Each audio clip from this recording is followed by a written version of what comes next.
순서지에 나와 있는 말씀을 교독해서 읽어보겠습니다. 교독.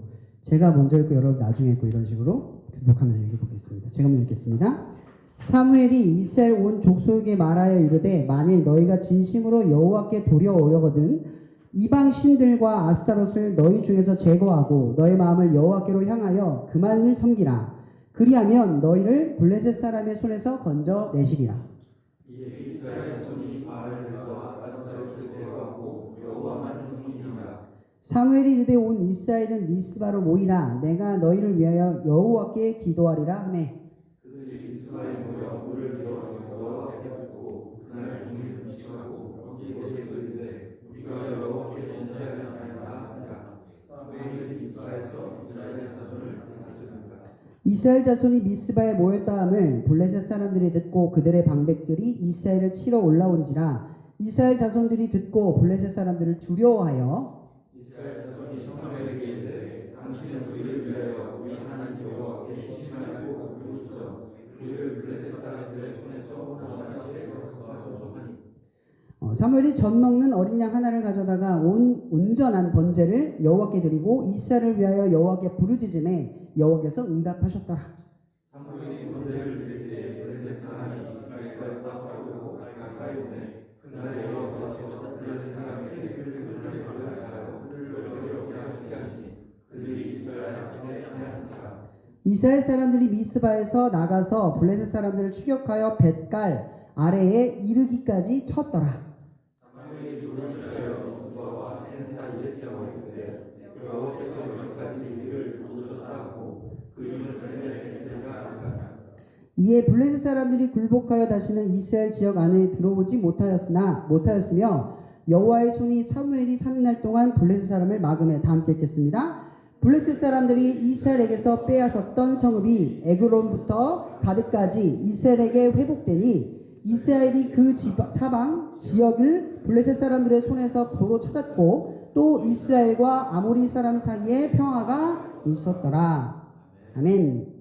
자, 오늘 말씀의 제목은 여호수아의 말씀 한 구절을 인용을 했습니다. 여호수아에 이런 말이 있습니다. 24장 15절에 만일 여호와를 섬기는 것이 너에게 좋지 않게 보이거든 너희 조상들이 강 저쪽에서 섬기던 신들이든지 또는 너희가 거주하는 땅에 있는 아모리 족속의 신들이든지 너희가 섬길 자를 오늘 택하라. 오늘 나와 내 집은 여호와를 섬기겠노라 하니. 아멘. 택하라. 오늘 택하라. 어느 쪽의 편에 서든 한쪽을 택하라 이 뜻입니다. 예수님도 이와 비슷한 말씀을 했죠. 하나님과 재물을 겸하여 섬길 수 없다. 두 가지를 모두 할 수 없다 이 뜻입니다. 우리 마음의 중심에는 두 자리가 없습니다. 하나의 자리밖에 없어요. 어떤 하나가 우선순위가 세워지고 나면 그 우선순위의 바탕으로 내 삶이 구축이 됩니다. 그래서 뭔가를 중심으로 두느냐의 싸움이 사실은 신앙의 싸움인 거예요. 내 마음에 지금 뭘 중심에 두고 있는지, 내가 뭘 생각하며 살아가고 있는지. 그 운동 경기 중에 남자들은 많이 겪잖아요. 뭐 당구를 배우거나 볼링, 뭐 클라이밍 이런 운동을 배우다 보면 온 사방이 그렇게 보여요. 사람 머리를 봐도 당구공으로 보이고 벽을 보면 클라이밍 도구처럼 오를 수 있을까? 상상을 하죠. 마찬가지로 우리의 마음의 중심에 평소에 뭐가 들어차기 시작을 하면 그 중심에 따른 싸움이 돼요. 자, 그런데 중요한 건 이거죠. 오늘 택하라. 여호수아가 말합니다. 오늘 택하라. 근데 이스라엘 사람들이 이 말을 듣고 어떻게 했죠? 택했어요. 이제 아스타롯과 바알과 아세라 이런 것들, 이 땅에 있는 신들을 우리는 받아들이지 않고 누구를 섬기겠다? 오직 여호와를 선택하겠다. 오늘 이 기로에서 둘 중 하나에서 하나를 버리고 하나를 얻겠다. 이런 고백을 한다라는 거죠. 근데 중요한 건 오늘의 말씀은 사무엘상입니다. 사무엘상 중간에 뭐가 있죠? 사사기의 말씀이 있습니다. 이 사사기 읽어본 분들은 압니다. 정말 하나님 연락이 안 됐습니다. 하나님 엄청 떠나고 하나님이 이 정도까지 해야 되나? 더 심하면 어떻게 영이 이럴 수가 있을까? 하나님의 택한 사람의 수준이 이것밖에 안 될까? 하나님이 선택한 백성의 모습을 왜 이토록 허무할까? 기도 한 번 하는 장면이 안 나옵니다. 하나님을 찾는 장면 한 번이 안 나와요. 누가 다 찾아가죠? 하나님이 늘 찾아가요. 그게 사사기 이야기예요. 하나님이 버리지 않는 이야기. 하나님이 함께하지만 하나님을 찾지 않는 이상한 이야기. 근데 그들이 하나님을 찾았다, 부르짖었다라는 말이 나와요. 근데 그게 하나님을 찾았다라는 표현이 아닙니다. 여러분, 안 믿는 사람도 힘들면 어디 가죠?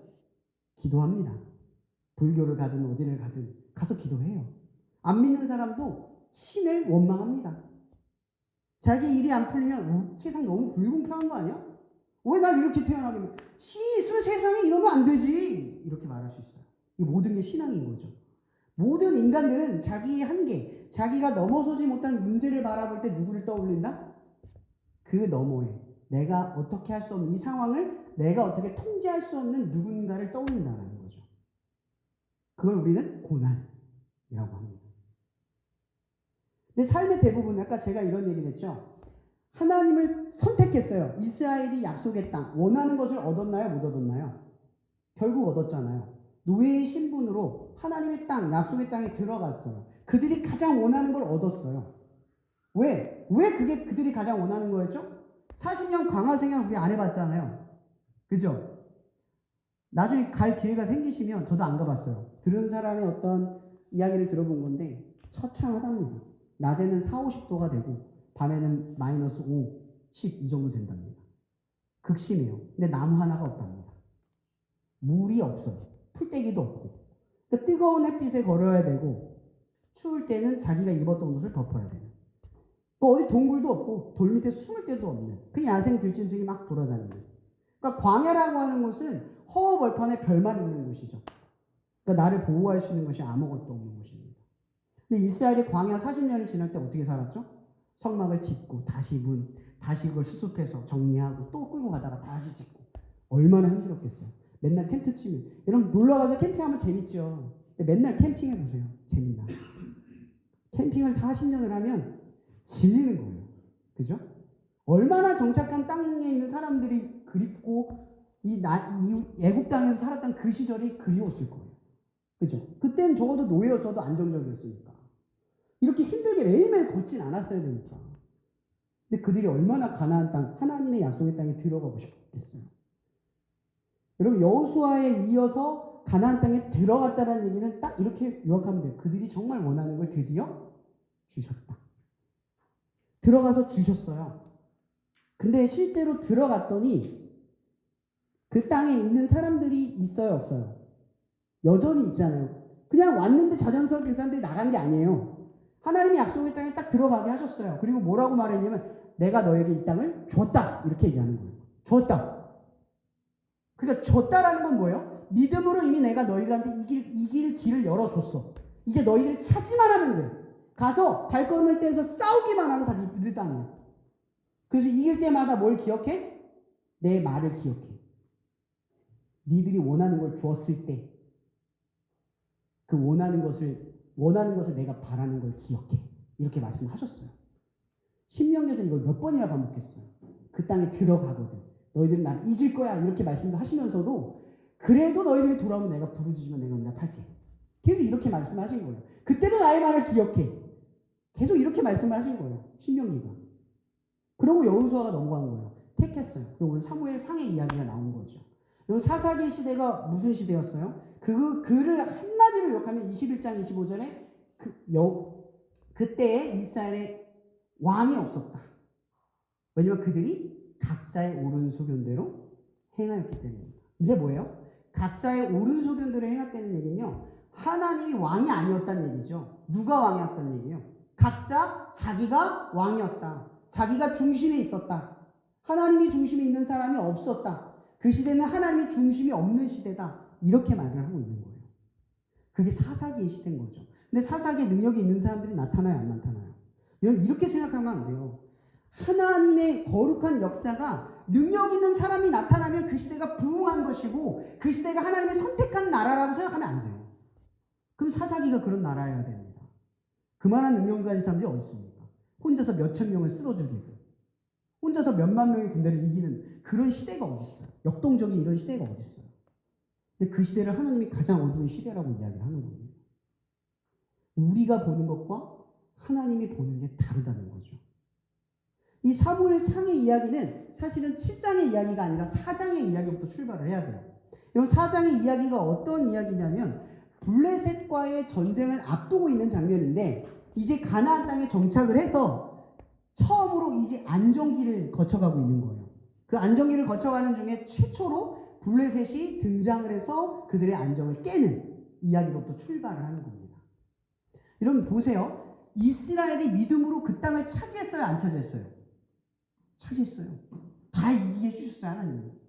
발걸음을 떼는 것마다 다 성경은 이겼다. 사사기에 기록하고 있어요. 이겼다. 그들이 가는 것마다 이겼다, 차지했다. 근데 그러나 그들을 쫓아내지 않았다. 이런 얘기를 반복을 하죠.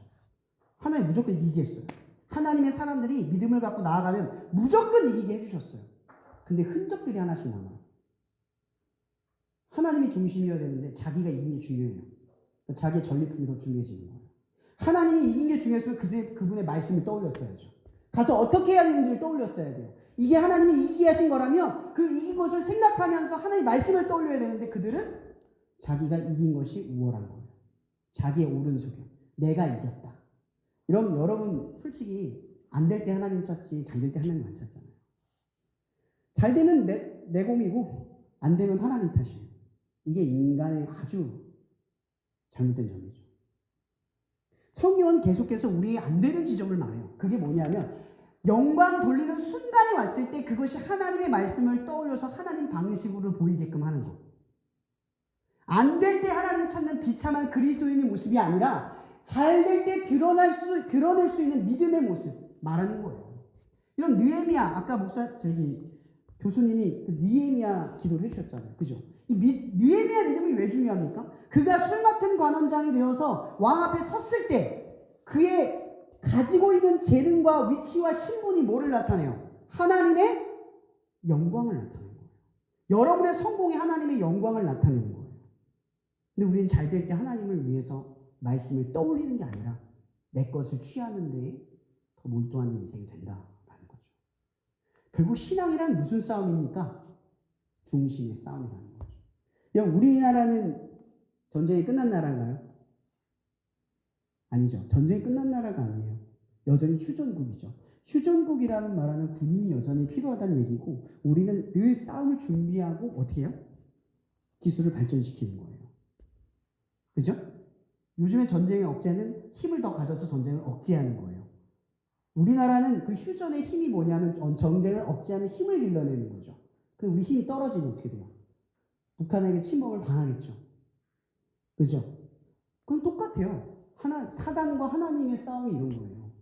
우리가 하나님의 이름으로 싸우는 실력과 힘이 떨어지면 누가 우리를 차지해요? 사단이 우리를 차지하는 거예요. 이런 우리의 싸움은요, 내 입술로 내가 수련회 가서 예배를 드리고 주님을 위해 살겠습니다. 뜨거운 마음을 가지고 집에 돌아가서 게임을 하는 거예요. 이게 실상이죠. 어제같이 살지 않겠습니다 해놓고 어제같이 또 살아가는 거예요. 여기에 반박하실 분 계세요? 아무리 거룩한 일을 하고 대단한 일을 해도 그 반복된 일을 완벽하게 멈춰보신 분. 시간이 지나고 나서 똑같은 일이 벌어지면 어때요? 여전히 안 바뀌었구나. 더 실망해요. 더 비참해져요.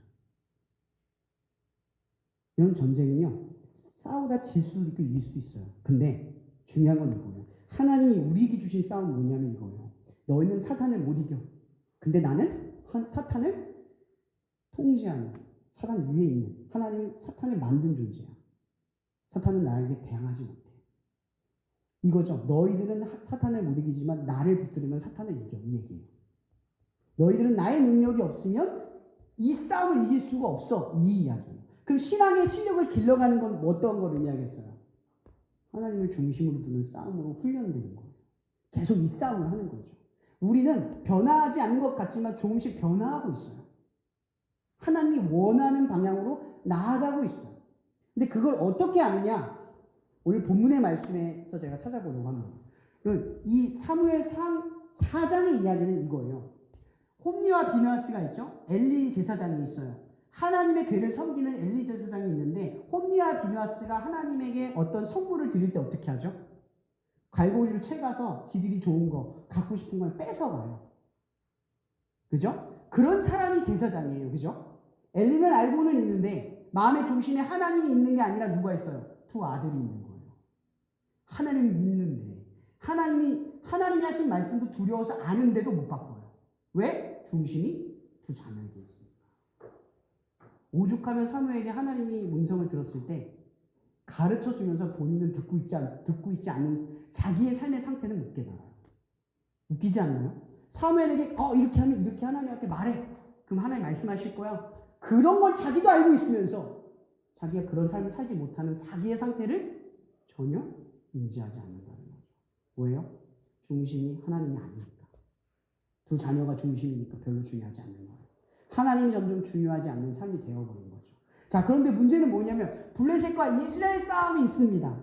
자, 그런데 이스라엘 사람들이 블레셋이 온 걸 보고 두려워해요. 그래서 무슨 생각을 하냐면, 야, 우리 엘리 제사장 그 실로의 성막에 여호와의 언약궤가 있잖아. 우리 광야에서 언약궤가 있으면 우리가 이겼잖아. 그 언약궤 한번 가져오자. 그래서 홈리와 비누아스가 언약궤를 가지고 와요. 자, 그런데 광야에 있을 때는 언약궤가 있을 때 무조건 이겼어요. 근데 블레셋과 싸우면서 어떻게 됐죠? 사무엘상에서 비참하게 패배를 했어요. 여호와의 언약궤까지 빼앗겼어요. 여러분, 여기까지 보면 누가 진 거예요? 이스라엘이 진 거예요? 하나님이 진 거예요? 이스라엘 때문에 하나님이 진 거예요. 하나님은 지지 않았는데 이스라엘 때문에 하나님이 졌다고 된 거예요. 근데 더 놀라운 사실은 뭔지 아세요? 이 사무엘상 이후의 이야기에서 여호와의 언약궤는 혼자서 블레셋을 무찌르고 돌아옵니다. 너무 놀랍지 않나요? 하나님은 몇만 명의 이스라엘 군대가 필요한 게 아니라 하나님의 영광을 드러낼 존재가 필요한 거예요. 하나님은 하나님 스스로도 능력이 있으셔서 굳이 우리가 필요하지 않아요. 근데 우리를 왜 부르실까요? 우리가 하나님의 자녀이고 그런 영광을 머금는 존재가 되기를 바라시니까 그런 거예요. 우리가 하나님의 영광을 이행할 수 있는 존재가 되어서 하나님의 영광이 되기를 바라시는 게 하나님의 마음인 거예요. 하나님은 우리를 필요로 하는 게 아니라 우리를 영광스럽게 만들고 싶은 거예요. 그래서 자신의 일에 우리를 끌어들이려고 하시는 거죠. 근데 이스라엘 사람들이 어떻게 생각해요? 마치 자기가 언약궤를 가지고 오면 하나님의 일 것처럼 생각해요. 이런 말씀 읽으면 고난이 사라지나요? 예배 잘 드리면 삶에 문제가 없어집니까? 기도 열심히 하면 원하는 걸 이루십니까? 이런 신앙이 아니에요, 우리 신앙은. 근데 우리는 자꾸 이런 신앙으로 가는 거예요. 내가 기도했으니까 들어주시겠지. 내가 예배를 잘 지켰으니까 내 삶에 문제가 없겠지. 신앙도 내가 가는 거예요. 누구처럼? 사사기의 이야기죠. 근데 결국은 중심의 싸움이라고 이야기했죠. 이렇게 하나님의 이야기는 돌아오는데 오늘 이야기가 바로 사무엘상 7장 여호와의 언약궤가 돌아온 이후의 이야기예요. 이제 여호와의 언약궤 이야기는 여기서 빠져요. 그들의 생각에는 여호와의 언약궤가 있으면 나는 이긴다. 나는 잘 된다. 나는 원하는 것을 얻는다. 이거예요. 근데 사무엘상 7장의 이야기는 여호와의 언약궤를 빼고 이야기한다는 거죠. 뭐죠? 그들이 어떻게 해요? 사무엘을 통해서 미스바에 모입니다. 근데 미스바에 모여서 오늘 무슨 이야기를 하냐면 이게 가장 중요한 부분이에요. 사무엘이 이스라엘 온 족속에게 말하여 이르되 만일 너희가 전심으로 여호와께 돌아오려거든 이방 신들과 아스타롯을 너희 중에 제거하고 너희 마음을 여호와께 향하여 그만을 섬기라. 그리하면 너희 블레셋 사람의 손에서 건져내리라. 자, 보세요. 지금 하나님께서 이스라엘 사람들에게 무슨 얘기를 하냐면 이 언약궤를 가지고 있으면 이긴다. 신앙적인 행동을 하면 이긴다. 내가 원하는 것을 해서 너희들이 나 하나님을 위해서 했다라고 하는 만족감이 있으면 이긴다가 아니라 뭐예요? 하나님에 대한 마음을 회복하면 이긴다. 이 중심을 바로잡으면 너희가 이긴다. 여태까지 이스라엘 사람들은요, 하나님이 계속 이기게 해주니까, 잘 되게 해주니까 중심이 하나님이 있는 거예요. 여호와를 언약궤를 뺏기는 순간에도 그들은 두려움에 도망쳤지 하나님을 찾지 않았어요. 근데 사무엘이 그걸 일깨워주는 거죠. 그 중심의 문제, 그게 뭐예요? 우리가 어디로 향한다는 거예요. 문제가 생길 때 어디로 향한다는 거죠. 요즘 친구들은 혼자 다 해결해요. 무슨 문제가 생기면 유튜브, 네이버, 지식인 이런 것들을 찾으면서 자기가 혼자 방법을 찾아가죠. 이러한 시대가 주는 공허함은 우리의 정서를 회복하지 못한다는 거예요. 우리가 정말 원하는 건 정보가 아니라 회복이거든요. 관계를 통한 회복. 우리 자꾸 인포메이션, 효율적인 것, 정보 이런 것들을 먼저 취하는 데 급급해요. 그런 것들이 실상인지 바라보고 살아가지만 사실은 허상이라는 걸 모르고 살아가는 거죠. 우리가 정말 채워야 할 것은 바로 뭐냐면 하나님을 향한다예요. 문제가 생길 때, 어려움이 생길 때, 좋은 일이 생길 때 하나님을 떠올린다예요. 그 중심의 싸움을 하고 있느냐 이 문제를 우리에게 던져주고 있다는 거죠. 사무엘 7장에 어떤 이야기가 또 등장을 하냐면 그들이 모여 있습니다. 그리고 미스바에서 기도합니다. 막 기도를 해요. 근데 기도를 했더니 어떤 일이 벌어져요? 기도하면 나가면 고난이 없어야 되잖아요. 해결이 돼야 되잖아요. 근데 블레셋이 있어요, 없어요? 와 있대요. 그들이 기도하고 있는 사이에 우리를 치러 저 근경까지 와 있답니다. 우리가 기도하고 있는데, 여러분들 예배를 지키고 있는데, 하나님을 위해서 말씀을 지켜 살아가면서 뭔가를 희생하고 헌신하고 섬기고 있는데 내 삶이 회복되고 해결되는 게 아니라 블레셋이 저 세상 밖에 나갈 때 바로 직면해서 나를 쳐다보고 있대요. 여러분 이것 때문에 신앙생활 하는 거 아니에요. 문제를 해결함을 받는 수준으로 우리가 신앙생활 하는 게 아니라는 겁니다.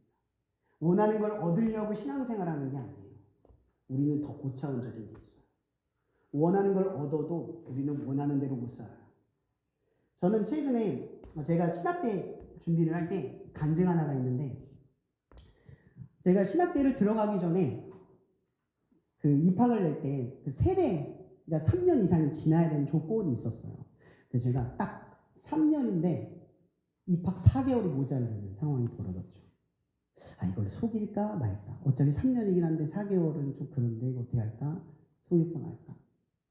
저희 검사는 안 하거든요. 근데 제가 하나님께 기도했어요. 하나님 이 정도면 괜찮잖아요. 뭐 어때요? 아 이건 저 진짜 3년 했으니까 조건대로는 했잖아요. 근데 거기서 안 된다고 했거든요. 근데 조금 속이면 괜찮을 것 같은데 하나님 괜찮잖아요. 제가 열심히 준비했는데 정말 1년 동안 열심히 공부를 했거든요. 하나님이 뭐라고 응답하시는 줄 아세요? 여러분 하나님이 응답할 때는요 귀로 들리는 게 아닙니다. 말씀으로 마음으로 그냥 상황에서 그냥 알게 하세요. 근데 그게 또렷한 어떤 문장으로 느껴져요. 하나님이 이렇게 말씀하셨어요. 너 날 위해 목사 된대. 근데 네가 원하는 대로 가려면 어떻게 나를 위해 가겠니? 그게 목사인데. 그 말을 딱 듣는데 포기를 하기를 할 수밖에 없었어요. 포기를 했어요. 정말 너무 힘들었어요. 왜냐하면 제가 3년 동안 일을 하면서 돈을 벌어가지고 갈 준비를 다 맞춰놨는데 다 포기하고 또 일을 해야 되니까 너무 비참한 거예요. 1년 동안. 근데 참 신기한 일이 벌어졌어요. 어떤 그 수요목 하시는 분이 선교사로 가시면서 자기가 읽었던 책 200권을 그때 주신 거예요. 근데 저는 신학대를 나오지 않아서 신학적 지식은 없는데 신학대원을 가려고 했던 겁니다. 근데 희한하게 그때 200권을 받아서 1년에 내내 200권을 봤어요. 제가 원래 눈이 2.0이거든요. 그때 그 책을 봐가지고 여기가 눈이 나빠졌어요. 저 게임할 때도 눈이 안 나빠졌는데 책을 읽고 눈이 나빠졌어요. 참 이상하죠? 눈이 엄청 나빠지게 되면서 안경을 쓰게 되는데 그때 책 200권을 읽었습니다. 그러니까 나빠질만 하죠. 그냥 밤이든 낮이든 계속 읽는 거예요. 몰입하면서. 너무 재밌었거든요. 너무 하고 싶은 공부였기 때문에. 그렇게 입학을 했는데요. 하나님의 뜻이 이해가 됐어요. 그 책을 읽고 입학했더니 신학교에서 한 말이 이해가 됐고요. 아, 하나님 정확하시구나. 하나님 이유가 있었구나. 그걸 느낀 거예요. 이런 신앙의 싸움은 어떻게 보면 하나님을 중심으로 두는 싸움이라고 했지만 우리의 실행으로 볼 때는 뭐가 있냐면 계획대로, 그러니까 하나님이 주신 말씀대로 살아가는, 그러니까 말씀과 기도와 예배를 지켜가는 이 계획적인 싸움이 하나가 있어요. 또 하나가 있어요. 뭔지 아세요? 계획대로 되어지지 않을 때도 순종해야 돼요. 자, 그게 어디 나오죠? 선한 사마리아 이야기에 나와요. 거기에 레위인이 지나가고 제사장이 지나가죠. 그 사람들 다 어디 가는 거예요? 예배 드리러 가는 거예요. 근데 예배를 드리는 하나님을 위한 신실한 계획 가운데에서 선한 사마리인이 죽어가는 모습을 보고 지나가지 않는 그 이야기를 하는 거예요. 하나님의 계획은 뭐예요? 계획 가운데만 있는 게 아니라 신앙적인 행동 가운데만 있는 게 아니라 그 신앙을 꺾어서라도 하나님이 원하는 걸 찾는 것에 또 있다는 거죠. 그래서 제가 두 가지를 배운 거예요. 하나님의 말씀대로 살아가는 계획적인 싸움과 또 하나는 계획대로 되지 않을 때도 나의 성품을 가다듬는 싸움. 두 가지 싸움을 해야 돼요. 이게 중심의 싸움인 거예요. 내가 생각할 때 가고 싶어요. 여러분 선악과의 열매 이야기 나죠? 거기 보면 아담이 죄를 지을 때 갑자기 이 관심도 없었던 이 선악과의 열매를 보고 어떤 말씀을 하죠? 보암직도 하고 먹음직도 했다. 여러분이 볼 때 여러분의 계획, 여러분의 생각, 여러분의 선택, 여러분의 기준, 여러분의 가치관이 제일 중요하다고 생각할 수 있어요. 근데 여러분 살아봐서 알죠? 계획은 언제나 우리는 어긋나요. 틀려요. 내 신념은 언제나 꺾여요. 근데 진리는 절대 안 꺾여요. 여러분을 사랑하는 하나님의 신실한 계획은 절대 안 꺾여요. 여러분의 신념을 가지면 신념 때문에 꺾여요. 여러분의 계획을 갖는다면 계획 때문에 꺾여요. 여러분이 가지고 있는 마음의 고집을 갖고 있다면 고집 때문에 꺾여요. 근데 진리를 잡으면 안 꺾여요. 왠지 아세요? 나는 틀리는데 하나님 절대 안 틀리니까. 내가 틀리고 어렵고 어려운 힘든 상황 속에 가도 하나님은 나를 절대 틀리게 하지 않으니까. 그래서 신앙을 갖는 거예요. 우리가 원하는 건 원하는 걸 갖는 게 아니라 원하는 걸 갖든 원하는 걸 갖지 않았든 흔들리지 않는 이 끝없는 진리 속에서 살아간다는 거죠. 우리의 삶을 자유하게 만들어버리는. 오늘 미스바의 이야기에서 우리가 바라볼 것이 딱 그겁니다. 여러분 그들은 하나님에 대한 중심이 없어요. 아까 얘기했죠? 하나님을 바라보는 중심이 없어요. 문제가 생길 때, 어려움이 생길 때 하나님을 보는 중심이 없어요. 근데 오늘 말씀의 본문에 이런 말을 그들이 합니다. 그들이 왜 이런 말을 했는지 모르겠지만 이렇게 말합니다. 8절에 이스라엘 자손이 사무엘에게 이르되 당신은 우리를 위하여 우리 하나님 여호와께 쉬지 말고 부르짖어 우리를 블레셋 사람들의 손에서 구원하시게 하소서 하니. 여기서 중요한 포인트는 뭔지 아세요? 우리라는 표현이에요. 누구 하나님이래요? 우리 하나님. 그전에 한 번도 내 하나님이라고 고백하지 않았던 이들이 처음 여호와의 언약궤, 그러니까 신앙적 행동에 도덕적 윤리적 개념에 의지한 게 아니라 하나님을 의지해서 그 하나님이 내 것 같이 이제 그 우리의 하나님, 우리들의 하나님이 나의 일을 이루어시는 것을 위해서 부르짖자. 뭐예요? 향하기 시작했다는 거죠. 결국 향하기 시작했다는 거죠. 여러분 기도란 뭐라고 생각하십니까? 기도란 하나님과의 관계일 수도 있고 여러 가지 수식어로 말할 수도 있어요. 근데 중요한 건 여러분들이 왜 기도를 하냐는 거죠. 그 필요성이 뭐냐는 거예요. 평소에 여러분들이 하나님의 친밀함을, 그 관계를 굉장히 바라고 요구하고 살아가십니까? 아니잖아요. 우리가 하나님의 관계와 친밀함을 바라는 때는 고난이 왔을 때예요. 맞죠? 제가 오늘 이야기하고 싶은 그거예요. 이들은 고난 속에서 하나님을 찾았어요. 근데 그들이 만약 블레셋과 싸우기 전에 하나님을 찾았다. 이러한 문제를 닥치기 전에 하나님을 먼저 부르짖었다면 그 싸움은 뭐가 되죠? 하나님을 위해 이긴 싸움이 돼요. 오늘 이 이야기를 통해서 4장과 7장의 비교의 이야기를 통해서 이걸 한번 우리가 생각했으면 좋겠습니다. 4장의 이야기의 실패는 뭐냐면 하나님을 우리에게로 끌어온 거예요. 중심이 내가 된 거죠. 근데 오늘 본문의 말씀에요. 맨 위에 뭐가 되냐면 하나님의 계신 곳으로 모였습니다. 아멘. 하나님이 있는 곳으로 내가 향했습니다. 내 두 시선이, 내 삶이 내가 원하는 지점을 보지 않고 하나님이 있는 곳을 바라보기 시작했다는 거죠. 변화가 일어나기 시작하는 겁니다. 여러분 저는 그래서 여러분들에게 이런 말을 하고 싶습니다. 여러분들이 누구를 섬길지를 선택하십시오. 그리고 그 선택을 매일 싸워가십시오. 우리는 이런 싸움을 하는 거예요. 아까 제가 서두에 얘기했죠?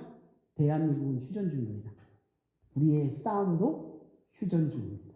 아직 전쟁이 끝난 게 아니에요. 하지만 중요한 건 우리나라의 휴전과 하나님 나라의 휴전은 달라요. 우리는 이깁니다. 우리는 이기는 싸움을 하는 겁니다. 보라, 내가 세상을 이기었노라. 그러니까 이기는 싸움을 하는 여러분들, 내가 져도 하나님은 신실하셔서 바뀌지 않으니까. 여러분들의 삶의 가치관과 믿음과 신념이 꺾여도 하나님의 진리는 절대 바뀌지 않으니까 여러분들을 반드시 이루어 가실 겁니다. 여호와의 열심이 여러분들을 반드시 하나님의 자녀, 그리고 하나님의 영광스러운 일을 통해서 영광스러운 존재로 만드실 줄을 믿습니다. 이번 2학기를 통해서 여러분 하나님의 영광의 일을 하십시오. 여러분의 싸움이 내 싸움이 아니라 하나님을 위한 싸움이 되도록 하십시오. 미스바에서 블레셋을 이겨서 안정과 평화를 얻는 목적이 아니라 미스바에서 블레셋을 이겨서 하나님의 영광을 드높이는 여러분이 되기를, 여러분의 삶의 씨름에서 하나님의 영광을 드러내는 여러분의 삶이 되기를 예수 이름으로 축복합니다. 기도하고 마치겠습니다.